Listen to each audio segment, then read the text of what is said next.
Des fois dans la vie, on organise des choses, on pense à des choses, on est prêt pour certaines choses, mais ça se passe pas comme prévu. Salam alaikum la famille des Z, j'espère que vous allez bien ainsi que tous vos proches. Bienvenue à tous les amoureux du football pour cette nouvelle vidéo. Aujourd'hui, on va parler de la Coupe d'Afrique des Nations 2025 qui, je le rappelle, aura lieu du 21 décembre 2025 au 18 janvier 2026 au Maroc.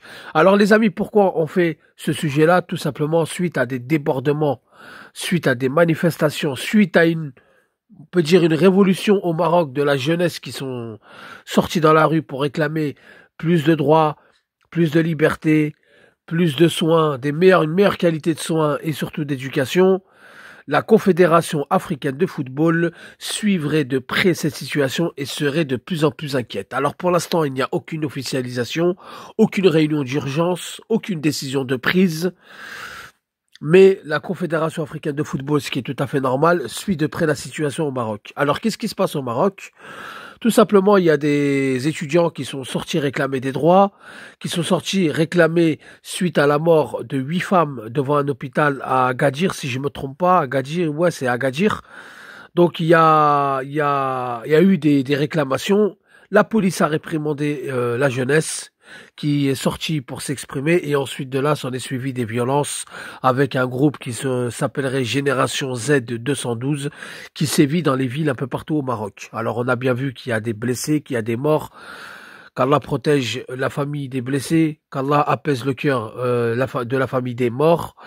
Mais en tous les cas, c'est des scènes qui ne sont pas très, on va dire, c'est pas, ça peine à voir et ça peut-être ça se répercutera sur le football. Alors, nous sommes à 2 mois et demi de la Coupe d'Afrique des Nations. Pourquoi je parle de ça? Tout simplement, faire une Coupe d'Afrique des Nations dans une telle situation, ça serait intenable. Surtout qu'il y a des supporters qui ont demandé à boycotter cette Coupe d'Afrique. Il y a eu des chants dans la rue qui disaient nous ne voulons pas du football, des stades, etc., de la Coupe du Monde. On veut des soins et de l'éducation. Donc, si la Coupe d'Afrique des Nations est boycottée par beaucoup de supporters, ça serait pas terrible. Alors, la Confédération africaine de football, selon certains échos qu'on a à gauche à droite, selon aussi la Gazette du Fennec, site spécialiste du football algérien, suivrait la situation de près et envisagerait même, en cas si la situation s'empire ou ne se règle pas, pourrait prendre plusieurs mesures, peut-être de la jouer à huis clos, soit l'annuler, ou soit peut-être regrouper toutes les équipes dans 2 villes, histoire qu'il y ait de la sécurité et que ça soit plus facile à gérer. Et peut-être pourquoi pas laisser les autorités marocaines se préparer à plus ou moins, on va dire, exporter ou barricader ces 2 villes pour laisser la jeunesse dans d'autres villes et loin des matchs de la Coupe d'Afrique des Nations réclamer leurs droits, réclamer leur liberté, etc.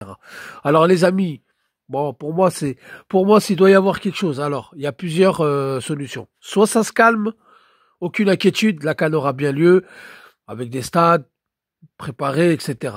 Soit la situation ne se calme pas ou s'empire, on retire la Coupe d'Afrique des Nations, on la décale pas, on la redonne pas à un pays, je pense pas, c'est mon avis.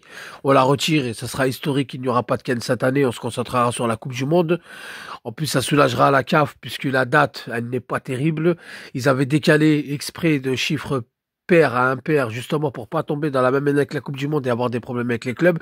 Donc je pense qu'ils la retireront et puis ils laisseront les joueurs dans leur club pour mieux rebondir en Coupe du Monde, ou soit tout simplement la jouer à huis clos. Mais bon, je pense que le plus probable, ça serait de l'annuler. Pour l'instant, il n'y a rien, comme je vous ai dit, c'est juste des échos, c'est juste une situation qui existe, qui est réelle. Alors, beaucoup ont dit que ça va se calmer, beaucoup ont dit que les autorités marocaines sont en train de prendre le contrôle, je l'espère, ou tout au fond de moi-même, hein, je l'espère vraiment, en toute honnêteté. Personne souhaite le mal pour un pays ou pour des êtres humains. Il y a quand même des gamins qui sont blessés, il y a quand même des pères de famille qui sont sortis réclamer, il y a quand même des mamans, donc on peut pas souhaiter le mal. Tout ce que je sais, c'est qu'à 2 mois et demi de la Coupe du Monde, de la Coupe d'Afrique, pardon, ça craint.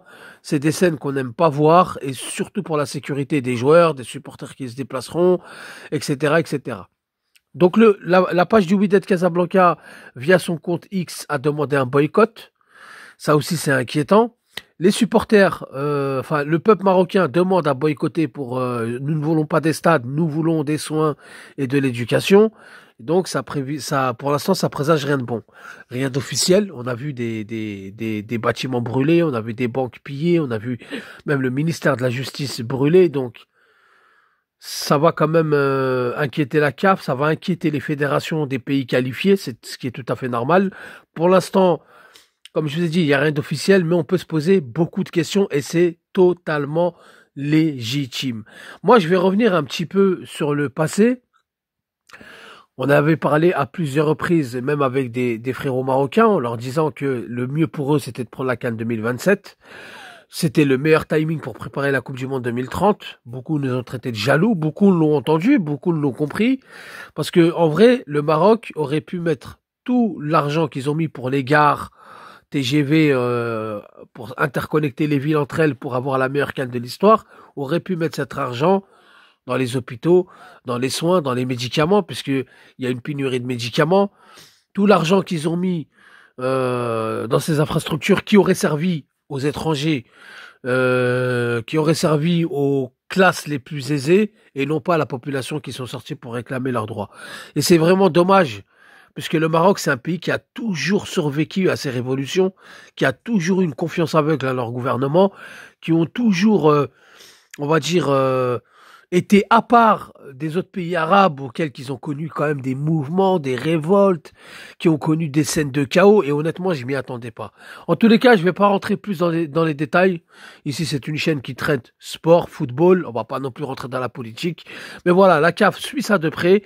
La CAN sera-t-elle annulée, sera-t-elle retirée, sera-t-elle décalée, ou tout simplement on pourra jouer à huis clos, ou alors, si la situation s'améliore, la CAN aura-t-elle lieu comme on l'avait prévu? Point d'interrogation. Les amis, dites-moi ce que vous en pensez en commentaire. Donnez-moi surtout vos avis. On peut échanger dans le calme et le respect. Toute insulte, toute menace et toute intimidation sera bloquée. Barakallahu fikoum. Merci à vous. Je vous dis salam alaikum. Que la paix soit sur vous.